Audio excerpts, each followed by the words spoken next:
इसी के साथ साथ मैं आपको ये बताता चलूँ कि ऐवान की जो तस्खीर के वक्त उसकी जो शनाख्त होती है तो वो ये होती है कि जब ऐवान हाज़िर किया जाता है तो उसकी हाज़िरी के मौके पर वो मुख्तलिफ़ शक्ल में जो है वो ज़ाहिर होता है।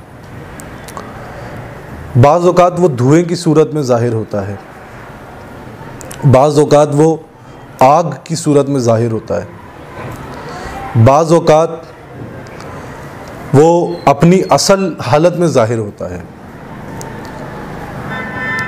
इसकी जो असल हालत है ये सुर्ख रंग का होता है और बज़ाहिर दिखने में ये एक देव की मानिंद होता है। और जब कोई आमिल इसको हाजिर करता है तो इसका सबसे पहला जो हमला होता है वो आमिल के दिल और दिमाग पर होता है, उसको खौफ में मुब्तला कर देता है। बाज़ औक़ात ये ज़ाहिर ही नहीं होता, सिर्फ़ आवाज़ आती है।